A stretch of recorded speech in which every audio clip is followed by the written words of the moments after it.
With his honest telling of his struggle through profound prescription drug and alcohol addiction, poverty, and the curse of low expectations, Quentin Vennie gives us soul-stirring life lessons. His very existence teaches us that we can turn our traumas into our triumphs.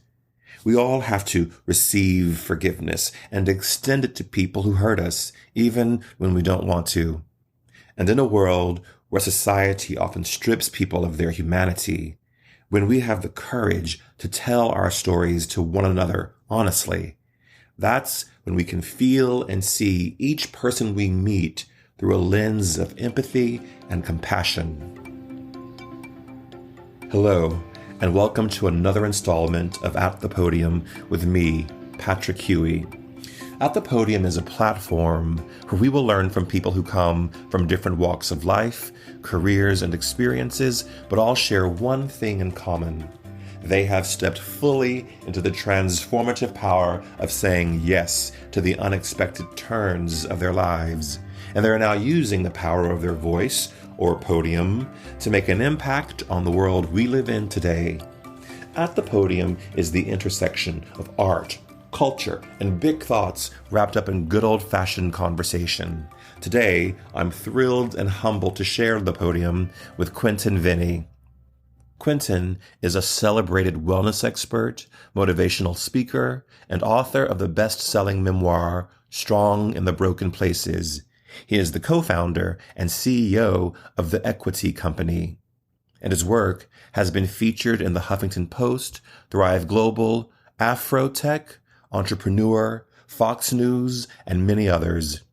Quentin has been recognized as one of Black Enterprise Magazine's 100 Modern Men of Distinction, and by the American Foundation for Suicide Prevention for his contribution to raising awareness for mental health and suicide prevention. He also appeared as the wellness keynote speaker for Colin Kaepernick's Know My Rights camp. Quentin continues to work with youth in under-resourced communities, helping them understand their traumas and turn them into triumphs. And he spearheads initiatives that teach food education and fight against food insecurity. Quentin, welcome to At the Podium. Thank you for having me. I appreciate it. It is a real honor to have you here today. I want to get right into it because I have a lot of questions for you about your life and your book. And I wanted to talk to you today about your work in suicide prevention, equity, and your role as a father. And I know the word, and I used it in the bio, in the intro, I know the word intersectionality gets used often today. Mm-hmm. But I feel like that word applies to where and how you and I met. And that is in this sphere of wellness. In your memoir, you write, I grew up in a world where certain things were valued and others weren't, where we had access to things like liquor stores, fast food, and minimum wage jobs, but we were excluded from the things we really needed, like quality healthcare, financial literacy, and first-rate educations. As a Black man raised in an impoverished neighborhood by a single mother, I was not exposed to even the most basic forms of health and wellness. And so the irony is not lost on me that I have spent the last 20 years of my life working in the luxury spa world that caters to people who can afford wellness as a regular, necessary part of their lives. But in this book, you describe your world in Baltimore almost as a wellness desert. Can you speak to this? Absolutely. It's interesting, right? To even go back to the word of intersectionality, right? I think when you grow up in an impoverished community, when you grow up in these types of neighborhoods where you don't have high quality education, you don't have access to, nutrient dense foods, there's an intersectionality there as well with poverty and sickness, right? Poverty and disease, poverty and illness. Essentially, I grew up in a food desert. There was one grocery store in a 7 to 10 mile radius. That grocery store didn't hold or house organic broccoli and kale, right? There were no green juices and smoothies, right? It was vegetables that looked already dead when you picked them up, right? It wasn't even visually appealing. You could see mice running through the grocery store. There were flies, perched on the apples.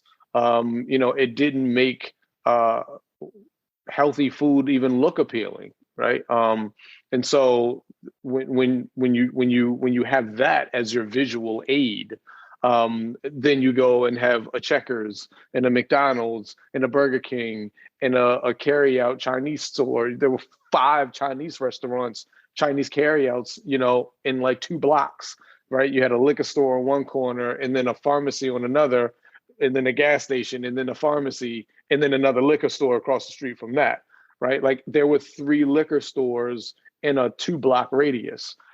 The idea was to perpetuate sickness and disease, right? You have your liquor store and then your pharmacy, right? You have your addiction, right, and then your treatment, but that treatment often leads to other diseases, right? And so it was a cesspool of sickness and disease matched with ignorance and a lack of education. And I say ignorance in the realm of lack of education. So we were set up to fail. It's interesting that you talk about, and you talk about it so beautifully in your book. You talk about, and you described it as almost a trinity of disease, where you have a liquor store and you have a fast food place and you have a pharmacy. And then through the course of your life, you switch that trinity into yoga, juicing, and meditation. And that really is the journey of Strong in the Broken Places.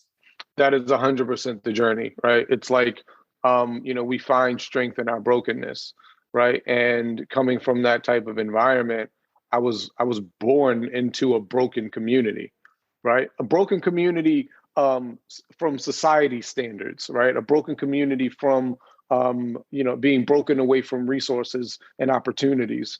The community in itself was a community filled with love, right? I still have family that live in that community. I still have, and I say family loosely. I don't always mean relatives. I mean people that have my back and I have theirs, people that have shown up for me in the way that I've shown up for them, right? I still go back to that community. There's still love there.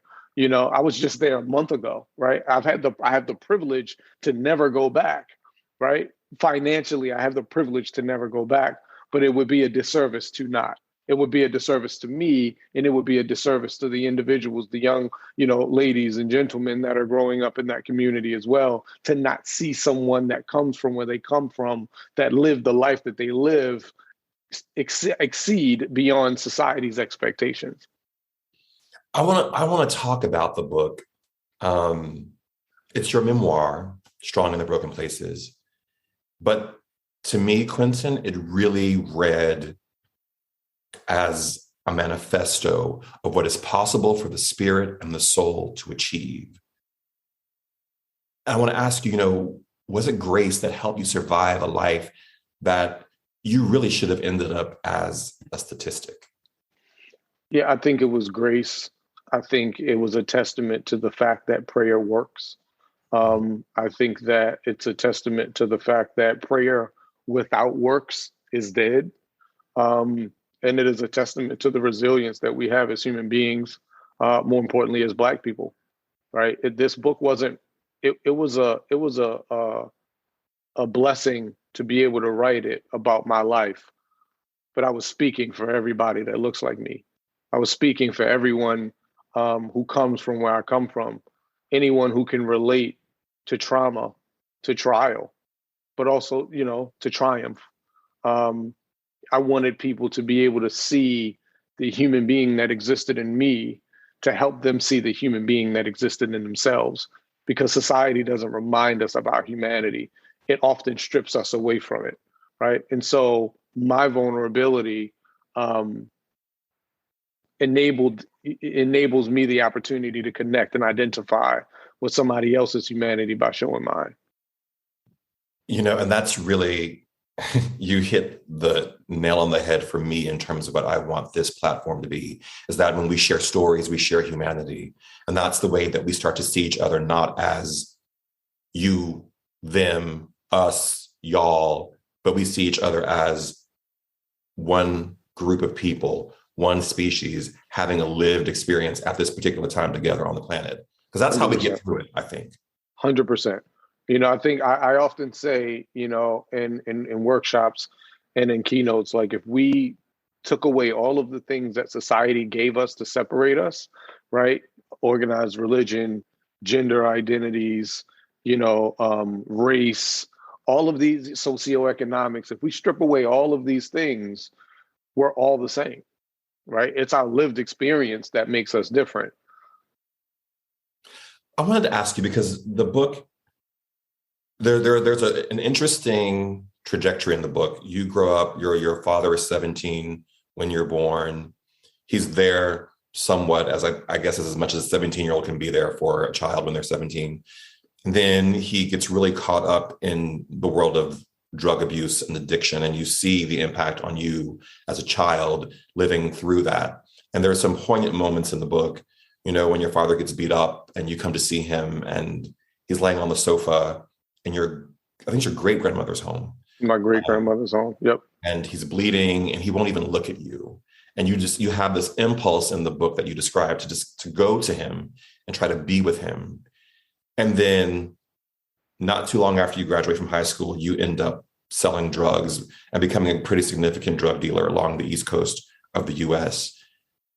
And I'm curious in terms of how do you view that symmetry that sort of happened there? And also, is there a sense of guilt? And if you had to move through that in terms of your healing process, about the lives that you may have impacted who you were selling drugs to at that time? I don't know how do you reconcile that within yourself today? I you know, it's interesting. I often think about this, and that's you know, I've never been asked that question.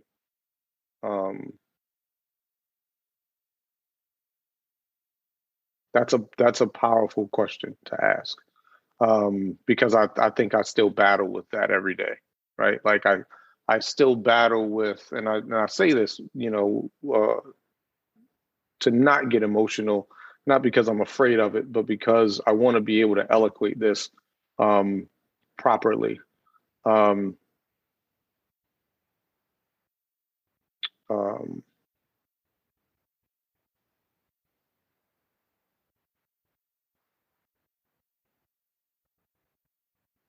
I think that fuels the work I do today, right? That's how I reconcile it.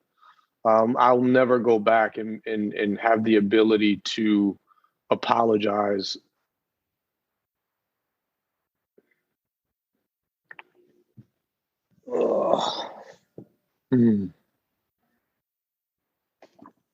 I'll never have the ability to go back and apologize for the lives that I negatively impacted during that time. To apologize to the children whose parents, you know, I was supplying, because I know those children. I was that child, right? I'll never have the ability to do that.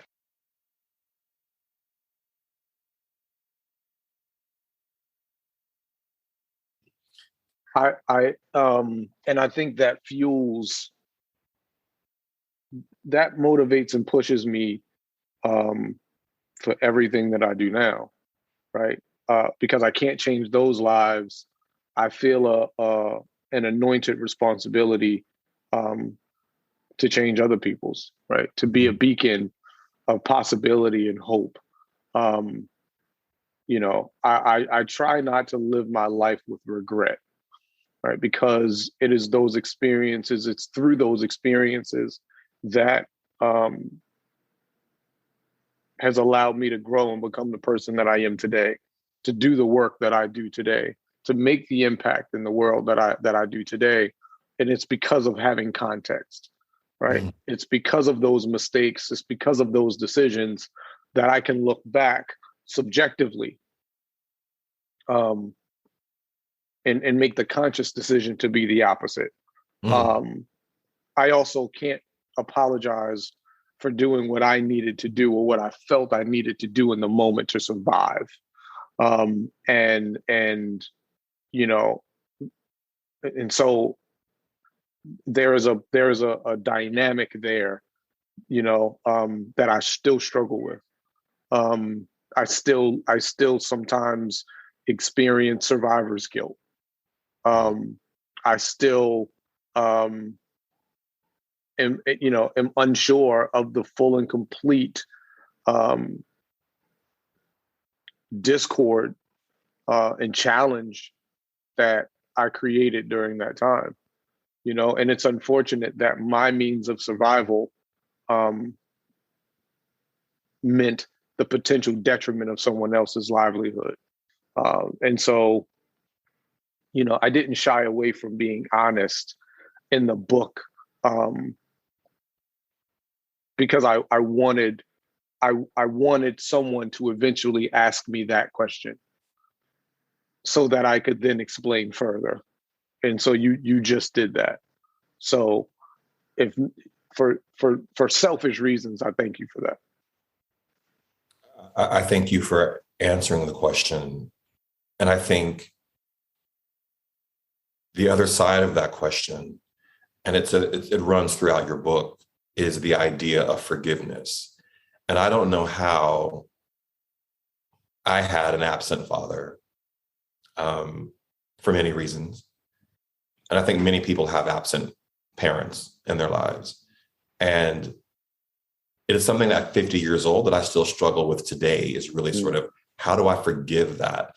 And I think part of what makes the book so powerful is that the journey of your life through all of this really comes down to this essence of how do you forgive yourself, and how do you forgive others, and how do you move forward? And forgiveness seems to be the vehicle through which this happens. Yeah, I think I've come to realize, right, that we don't forgive for other people, we forgive for ourselves, right? We've been conditioned to believe that forgiving someone else means that you also have to tolerate the nonsense that they bring, right? But I also think that forgiveness is one of the most powerful tools to truly healing your trauma, right? It's also the idea of accepting the apology you'll never receive, right? When it comes to other people, like, that's what forgiveness is to me. Accepting the apology you'll never receive.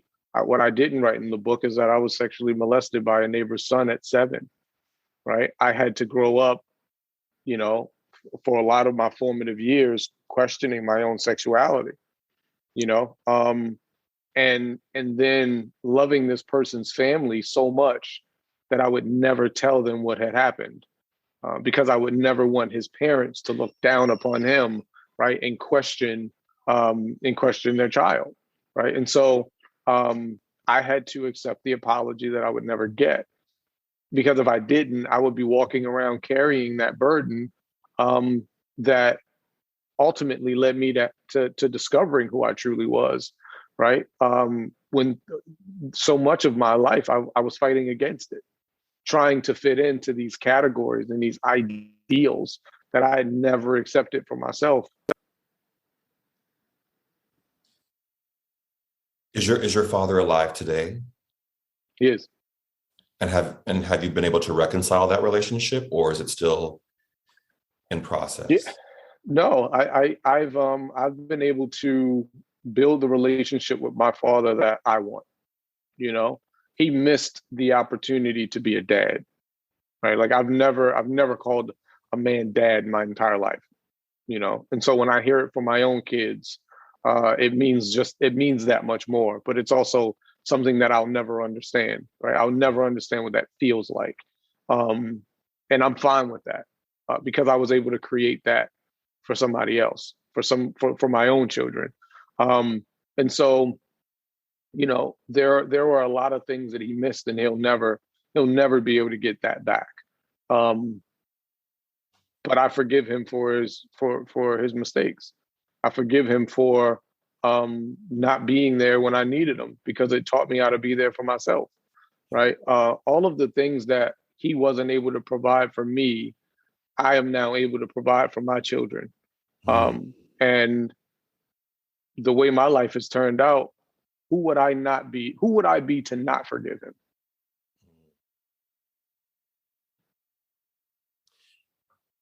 I wanted to ask you because I think it's a question that we as Black men and Black people should be having, is this idea, this world of addiction and poverty and despair is a tale that is told over and over again by so many Black people in this country. And I wonder how you view it and how you think about how we as a community can begin to write new stories for ourselves, begin to have new expectations of what Black life is in America. Yeah, I think we're doing that. I think we're starting that process. I think, when we stop allowing other people to shape our narrative and we take back power and control over what that is, there's a part of us that's been lost that we'll never get back. And that's our history, right? We'll never know the full depth and beauty of our ancestry. If you're in America, we'll never know it. It's been erased, it's probably in the Pacific Ocean somewhere, right? Like, unless we have some divers that can, that can retrieve some things, right? We'll never know the depth of that. And that's difficult. But what's beautiful is it gives us an amazing opportunity to create a new history, right? For the next generation and the generation after that and the generation after that. So when they are in school and they are reading these historical texts, it doesn't start with slavery, right? It starts with success. It starts with, you come from this stock, from this fabric. You are built from this. Greatness is in your bloodline, right? It starts there, right? And then it goes from that point. For us, we were told our history started with slavery. We were never told about the history prior to slavery, right? America is a very young country. Africa's not. We were never taught about that, right? And so we have the ability to create a new history, right? We are the new ancestors, and I think it's a beautiful opportunity and experience that we have right now, and I think we're doing it. I think we're continuing to do it. There are more Black men are speaking up about their feelings, about their vulnerability, walking away from this idea of toxicity that has been placed upon us by groups of people that that America's system was designed to support, and it wasn't us. Celebrities are talking about it. Everyday, individuals are talking about it. We're challenging each other in productive ways, right? And so, though we may still have a long way to go as a culture, because we've been programmed to be segregated within our own group, within our own communities. I think we're making some pretty amazing headway. One of the best parts of the book, and it moved me, was when your mom went to yoga class with you. It just speaks about the power of a mother and the kind of support that we all want and need from our mothers. But it really was a beautiful turning point for you. And it seems that was really a trajectory that really sort of helped bring us to where we are today. Yeah. What's interesting is that my mother didn't know how bad it was for me, right? She didn't know how badly I needed that support. I needed that. I was fighting for my life and nobody knew but me. And so she had also experienced, she knew that things weren't, copacetic. Right? She knew that things were challenging. She had come to my house and was supposed to take me out for lunch, and I was balled up in the corner crying, uncontrollably for no reason. Right? It wasn't no reason. I was having an anxiety attack, but You know, she saw me in my weakest state. She didn't understand it. She didn't know what it was. Um, I didn't really know what it was. And so knowing who I've always been a strong-willed individual. I used to get in trouble in school all the time because they would be the ones telling me Christopher Columbus was a hero. And I was like, no, you're lying. And we shouldn't be celebrating, this homicidal maniac. Lincoln didn't free the slaves because he thought slavery was bad. He freed us because he wanted us to go back to Africa so America could be white. Like I was that guy, you know, and this is middle school, and so I've always been vocal. I've always been strong-willed, and during that time, I was a shell of myself. Mm. I couldn't stand up for anything. I was afraid to drive if there wasn't a hospital close by. Right, like I had become enslaved to my disorder, and so when my mother started to see me slowly crawling out of that space, I think her coming wasn't just her way of being like, I support you, but uh, it was her way of saying, I celebrate you. The way you describe and write about your addiction in the book was the first time that I've read a book about addiction where I literally felt how trapped you were in that system of antidepressants and alcohol. And I wanted to go find the doctor who prescribed those pills to you and punch him in the face because you were able to capture in the book how trapped you were and how in the moment, I think you were in the car outside the hospital and the doctor's like, just take him. And you just said you just wept. And it was like everything at that moment failed you. The doctors who we're supposed to believe in are helping us were really literally writing the prescriptions and saying to you, just take them. And that is a profound moment. Yeah, it's interesting, right? Like it's like we look at addiction like a disease, right? Rightfully so, because it is. It's a disease. But more than a disease, right? It is like being trapped in a house with everything that you're afraid of and you can't get out. No one wants to be an addict, right? No one wakes up and says, you know what, I'm just gonna go shoot some heroin today because I just want to be a drug addict. Right? Like no one, and then I consider myself to be the accidental addict because I didn't start taking anxiety pills because I wanted to get high. I started taking pills because I wanted to get help. I didn't want to numb, right? I wanted a solution. And so we're taught at a very young age, and I remember in like the 80s and 90s, they were like to say no to drug commercials. And you had the kid walking, from school and he has a buddy that's like wearing baggy clothes and a hoodie, he got, three guys in South Central California standing on the fence, in their Reebok Classics trying to give this kid coming from school a joint. And so society had already told us that the drug dealers we needed to look out for looked like us. The drug dealers that we needed to look out for wore the same clothes we wore, had the same skin color that we have. They lived in the same neighborhoods that we come from.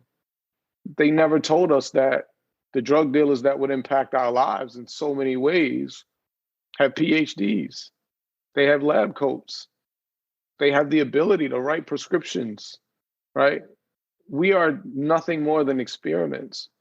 And I wanted medicine in so many ways, and this isn't to discredit medicine because I think it can be life-saving, but it can also be life-altering. Prescription drug addiction is one of the highest, is one of the highest rated, addictions in this country, right? And so If we're going to talk about it, right, we need to talk about it. We need to talk about it in all facets. Not everybody is looking to escape. Some people are looking for help, right? And so you said it perfectly. The medical system failed me. It completely failed me. Um, and to this day, I still look at it with skepticism. Um, but I knew I wouldn't fail myself. And that's what and that's what I teach, right? Like before you start asking other people the questions, seek them for yourself. Because I can almost guarantee that 70 to 80% of the questions that you are wondering, you already have the answers to, or you have access to them, right? It's always easier. My therapist often says, like, advice is the thing we ask when we know the answer and don't want to accept it. And that's what we do a lot, right? This idea of like, I don't know where to start and I don't know what to do. Um, we never look at ourselves first. We look for someone else to give us the answer without first discovering what it could be on our side. You know, medicine today is based off of statistics and data, right? And so if 10 people come to one doctor with a migraine and that doctor has prescribed, you know, this migraine medicine to all 10 patients, and the 11th patient comes in with the same prognosis, chances are he's going to die. He's going to prescribe that same medicine because the last 10 people it worked. It never looks at the individual. It only looks at the data, right? And so we have to get to a point in our lives where we're looking at ourselves as individuals and not as statistical data. Um, and that's what wellness is to me. How did you move from that first yoga class to where you are today with equity? What was that journey? How did I move? I moved intentionally. I moved steadily. Um, and I moved with velocity, right? When you go through a space where your life is on the line and you're at a point in your life where you don't even trust yourself. When I made the decision that I was going to fight to live instead of living to die, there was nothing that was going to stop me. And there were a lot of things that were put in my direction. You know, what a lot of people don't know is, you know, shortly after the book was released, you know, I ended a relationship. I was homeless for 3 months. I was living in hotels, you know, so while I'm going around and I'm, you know, having book events and I'm giving these conversations about the book, you know, I'm going back to hotels. Like I didn't have a stable place to live at the time, right? Um, by October of that year, I walked away from the wellness space altogether. We're talking, my book came out in May, and I think it was May, in May of 2017. I was working at a car dealership by October because I had had enough. I was done, right? The wellness space and what I was being exposed to, and the ego and the just the inhumanity that existed in the space amongst people that claimed that they were healers, right? I was disgusted and was like, this is not, I don't want to be a part of this anymore. You know, I didn't get back into the it didn't last long because then, you know, right before Christmas, I got an offer to become a program director for a program for an organization in New York City that was, you know, teaching yoga and mindfulness in schools throughout 5 boroughs. Right. And so it was like, even then I was like, you know what, God, thank you for saving my life, but I'm done. I want to be regular. I want to be normal. Right. I want to go home and eat dinner every day at the table. Like, I don't want this life of, you know, of uncertainty, of extraordinary uncertainty that you've placed upon me. I'm done. I was fired from that car dealership job, not because I wasn't good at it, but because I refused to accept the standards that they had put on me. And within 2 weeks of being fired, I had already gotten a job back doing what I do best, bridging a gap and bringing people to wellness. And I haven't stopped from that, And so, again, like when you step out on this mission to identify what it is that God has set out for your life and what your anointing is and what your purpose is and what your passions are,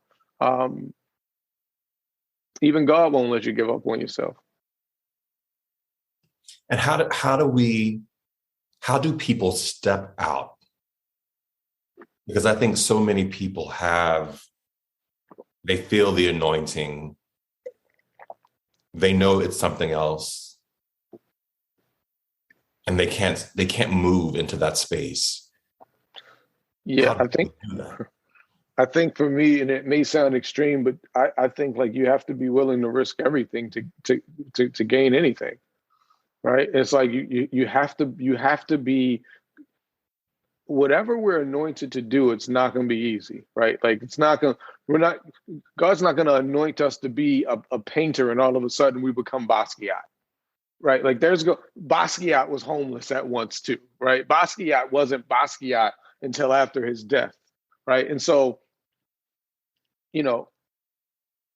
what it is that we are set to do is often the most challenging thing that it is for us to do. It's fear that keeps us from our anointing, right? It's fear. It's fear and anxiety of the uncertain, right? Like that's what does it. It stops us in our tracks, right? You have fight, flight, freeze, right? Most of the time when it comes to doing the thing that we are intended to do, we fight and we freeze and we flee. We go back to what's normal. We go back to, and normal doesn't always mean good. Normal simply means familiar, right? Even in relationships, if you're used to being with someone that's combative and that's stressful, you'll get to the point where stress becomes your new normal. Chaos becomes your new normal. I can sleep peacefully at night listening to gunshots. A person that came from the suburbs can't, but that's my normal. Right? And so I think we've allowed ourselves to get so caught up in what we deem to be normal that we miss the opportunity to be extraordinary.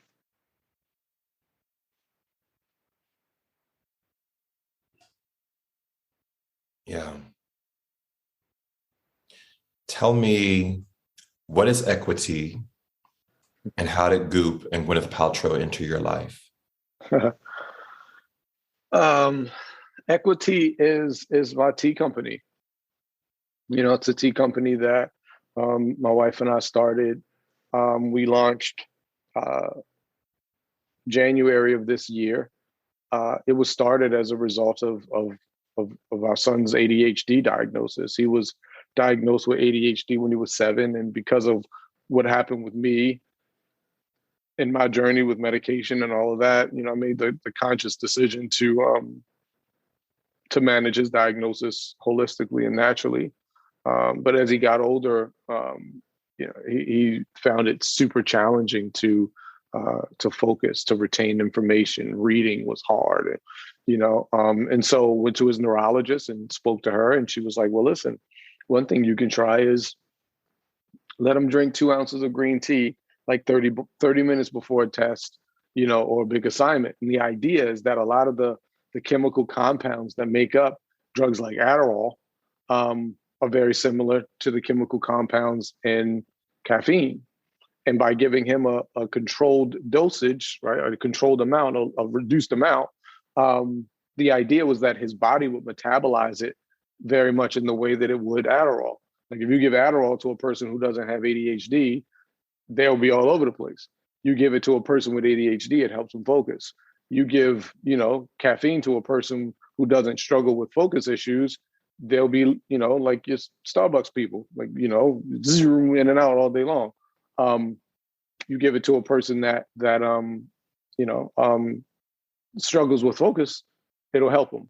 And so that was the idea. That was the theory, right? And so I was like, okay, cool. So I went out and bought every green tea that I could find on the shelves at grocers. You know, I was like, all right, let me get every combination because I heard green tea is disgusting, right? We grew up drinking black tea, you know, and mint tea and chamomile. That was the three, had nothing else, right? And so not surprisingly, every green tea he tried, he hated it. He was like, it's nasty, it's just bitter, it's sour, it's, you know, it's strong. I don't like it. And so I was like, okay, well, if we're gonna make this work, if we're gonna at least try it, right? To get it to see if it can work, let me do some research. So we did some research, figured out the different types of green teas, where they come from. You have some from Japan, some from China, right? You have, you know, just the way they're processed, the way they're steeped, the steeping times and steeping temperatures, the flavor profiles, like all of these things. It was fascinating. And so through trial and error, we were able to come up with a blend, which is now our Awaken blend. It's our number one best-selling blend. And he loved that blend. You know, it was a blend of green tea with lavender and lemon verbena, lemongrass, and, you know, steeped perfectly, and, you know, topped it off with a little pinch of honey to boost those flavor profiles up a little bit. And then it kind of went from there, right? It was like, okay, you know, we wanted to see how it would work for him. And within the year, for the first time in his life, he got on the honor roll and was like, okay, you know, I'm never going to say like the tea did it.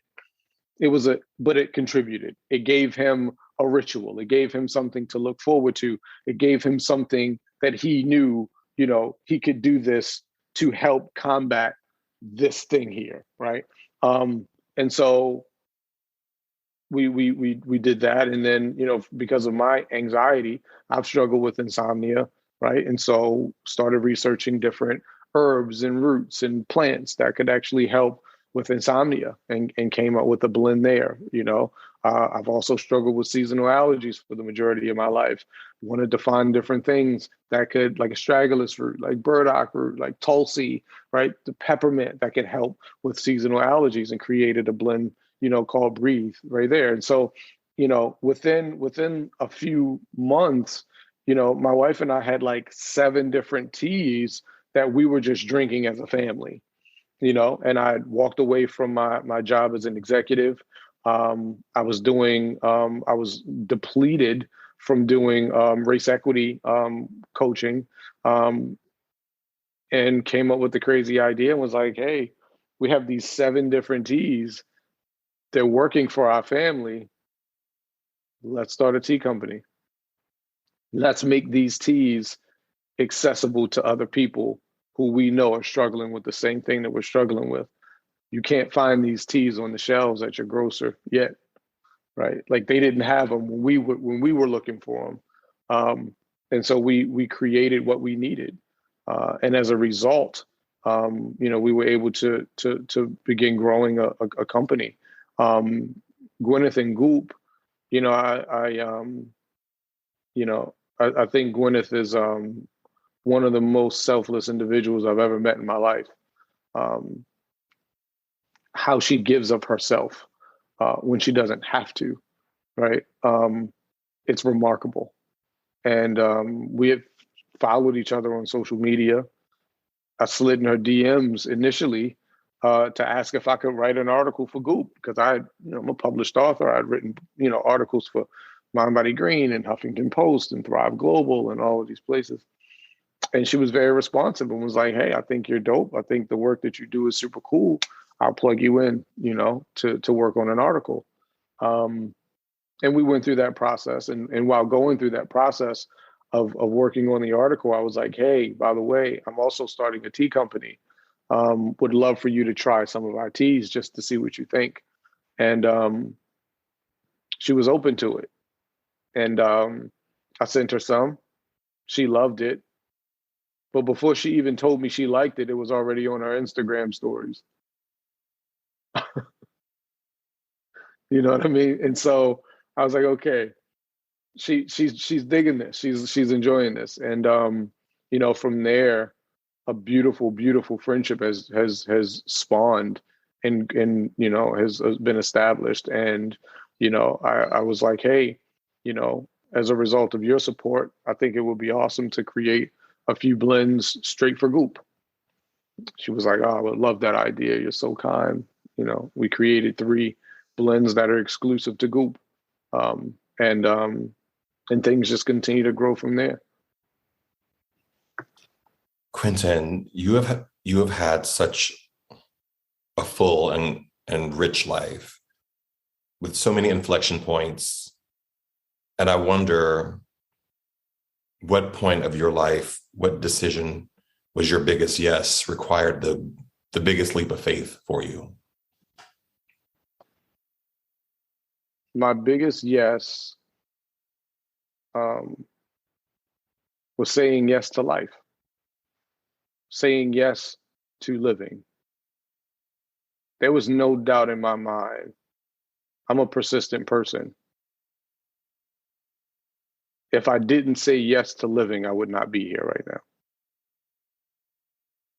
Period. Life or death, literally. Literally. I had to say yes to life. I had to say yes to a life that I never valued, never appreciated, and for a very long time I didn't want. So that was the biggest turning point for me.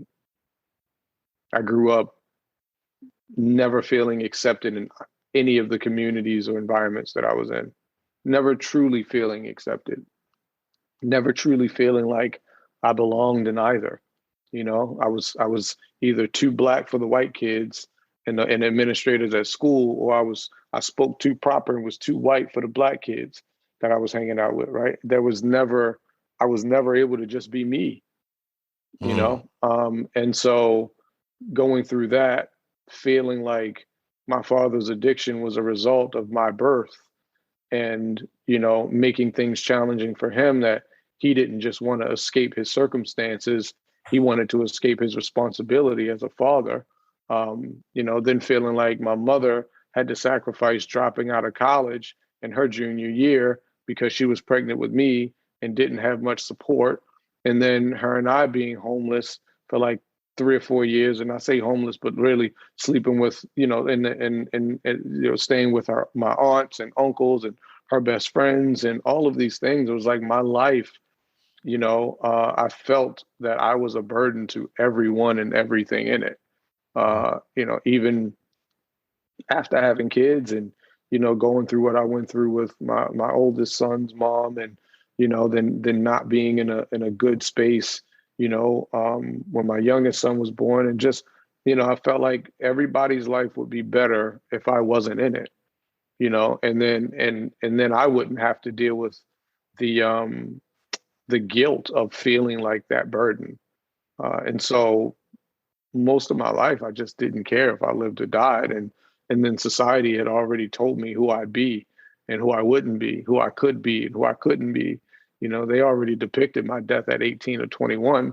And so it was like, well, what do I have then to look forward to? Why do I look forward to 21 when 11 is this bad, when 15 is this bad, when 17 is this bad, right? And it's not getting any better.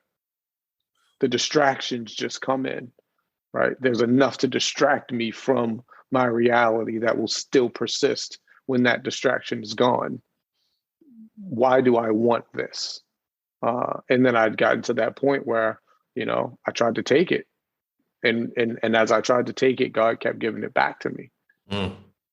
And so I had to choose. I had to choose and say yes to life to figure out what was the life God had intended me to live.